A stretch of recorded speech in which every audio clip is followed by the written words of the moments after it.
Devenez vous aussi sacrement d'amour. Mes enfants bien-aimés, que la paix soit dans vos cœurs, la lumière dans vos intelligences et la grâce dans vos âmes. Vous êtes ici en ma présence et vous voulez honorer en même temps ma sainte maman. Soyez bénis. L'Eucharistie qui, de tout temps, a constitué un attrait et une force pour les martyrs et les saints, l'Eucharistie est aujourd'hui souvent méprisée. Vous voulez vivre de l'Eucharistie. Il est juste que vous l'adoriez et que vous fassiez d'elle l'objet de votre amour et de votre dévotion. Faites que ce pain qui apparaît à vos yeux soit vraiment le soleil qui éclaire votre vie, que vos pas vous conduisent à lui, comme à un aimant par lequel vous vous sentez particulièrement attiré. Du reste, ce n'est pas tellement vous qui me désirez moi, que moi qui vous redis encore, comme à la veille de ma mort, mon ardent désir. Oui, je désire faire partie de votre vie, vivre en vous et avec vous, pour vous transformer en moi et vous communiquer ce courage qui vous rende fiers de votre foi, de votre mission, de vos idéaux. Je voudrais que votre messe et votre communion soient l'ardent désir de vos journées. Vous voyez comme le monde chemine mal, la parabole des vignerons se répète. Ils tuent les serviteurs, ils tuent le Fils, ils tuent les enfants.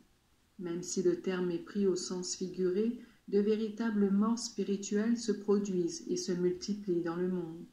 Ce sont des âmes scandalisées, des prêtres qui trahissent leur vocation. C'est le précepte de la charité que l'on foule aux pieds, les commandements de Dieu que l'on oublie et que l'on méprise. Ne voyez-vous pas, mes enfants, comme l'on offense Dieu, comme l'on méprise sa parole, comme l'on combat la vérité et comme l'on détruit l'innocence? La vigne des âmes, la vigne de l'Église est bouleversée. Que devez-vous faire? Chacun a son appel. Il y a ceux qui travaillent pour ma maman. Il y a ceux qui travaillent parmi les ouvriers, dans les écoles, auprès des malades, dans leur propre maison. C'est une portion de la plus vaste vigne du Seigneur pour laquelle vous travaillez. Faites en sorte que votre travail soit accompli à la lumière de ce soleil divin qui doit éclairer vos journées, et dans la pureté de vos intentions, dans l'humilité de votre comportement, et dans l'ardeur qui vous anime. Sachez semer l'amour. Dans un monde qui déprécie l'amour jusqu'à le confondre avec les passions, dans un monde qui ne sait qu'envier, haïr et nuire, sachez apporter l'amour vrai. Mon sacrement est appelé sacrement d'amour. Eh bien, devenez vous aussi sacrement d'amour. Sainte est la mission que vous avez assumée. Sainte car même si apparemment c'est vous qui l'avez choisie, c'est Dieu qui vous l'a confiée. Sainte est l'Église pour laquelle vous travaillez.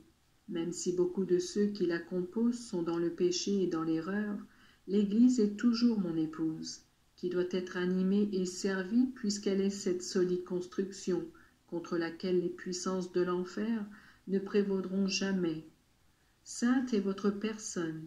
Certains parmi vous ont reçu l'ordre saint, mais les autres aussi furent consacrés dans les sacrements, et, comme soldats du Christ, vous êtes appelés à livrer les saintes batailles pour le triomphe de la foi.